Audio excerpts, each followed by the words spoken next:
মধ্যপ্রাচ্যের যুদ্ধের দামামা হয়তো আরও নতুন করে বাজতে চলেছে।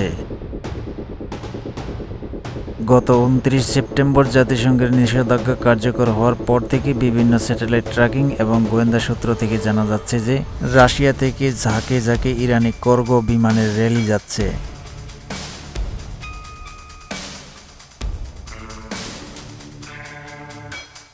ধারণা করা হচ্ছে এসব বিমানে ভারী সামরিক সরঞ্জাম, যুদ্ধ বিমানের অংশ, এয়ার ডিফেন্স সিস্টেম এবং অন্যান্য অস্ত্র নিয়ে যাওয়া হচ্ছে।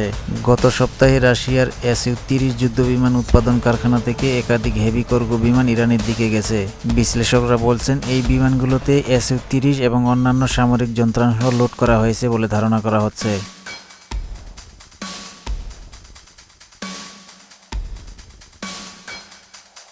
এদিকে ইরানের এয়ারবেসে মিগ-29 যুদ্ধ বিমানগুলো দেখা গেছে। বিভিন্ন সোর্স থেকে জানা যায় গত ৪৮ ঘন্টায় একাধিক রাশিয়ান এয়ারফোর্সের কার্গো বিমান ইরানের বিভিন্ন দিকে ল্যান্ড করেছে। অন্যদিকে চীন এবং উত্তর কোরিয়া থেকেও অস্ত্র সরবরাহের খবর উঠে এসেছে, যা ইরানকে যুক্তরাষ্ট্র এবং ইসরায়েলের বিরুদ্ধে প্রস্তুত করার লক্ষণ হিসেবে দেখা যাচ্ছে।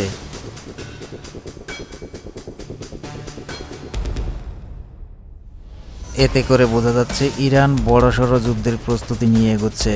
বিশ্লেষকরা বলছেন রাশিয়া ইরানকে নতুন করে আরও S-300 এবং S-400 এয়ার ডিফেন্স সিস্টেম সরবরাহ করতে পারে। অন্যদিকে মধ্যপ্রাচ্যে কয়েক ডজন যুদ্ধ বিমান ও আকাশে রিফুয়েলিং ট্যাঙ্কার পাঠিয়েছে যুক্তরাষ্ট্র। প্রায় সবগুলো বিমানই কাতারে অবস্থিত যুক্তরাষ্ট্রের সবচেয়ে বড় বিমান ঘাঁটিতে অবতরণ করেছে। এর মধ্যে B-2 বোম্বারও রয়েছে। উল্লেখ্য যে গত কয়েকদিন আগে কাতারে হামলা চালিয়েছিল ইসরায়েল। এতে ক্ষিপ্ত হয় কাতার সহ মধ্যপ্রাচ্যের অনেক দেশেই।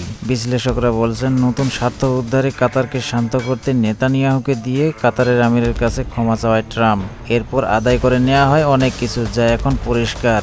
এর উদ্দেশ্য হলো গাজাতে শক্তি ক্ষয় না করে শক্তি অন্য জায়গায় ব্যবহার করা, যেমনটা হয়েছিল হিজবুল্লাহ আর ইরানের উপর হামলার বেলায়।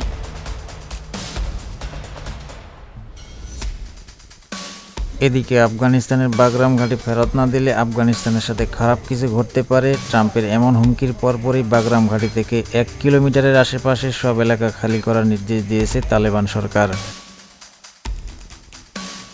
এসব ঘটনা থেকে বোঝা যাচ্ছে আফগানিস্তানে কিংবা ইরানে হামলার সংখ্যা সবচাইতে বেশি। এর আগে কাতারের আল উদেদ ঘাঁটি থেকে ২০০১ সালে আফগানিস্তানে ও ২০০৩ সালে ইরাকে এবং ২০২৫ সালে ইরানে হামলা করে যুক্তরাষ্ট্র।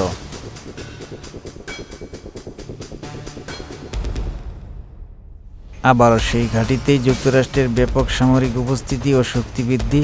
অন্যদিকে ইরানের প্রস্তুতি কি মধ্যপ্রাচ্যের নতুন একটি যুদ্ধের সূচনা করবে?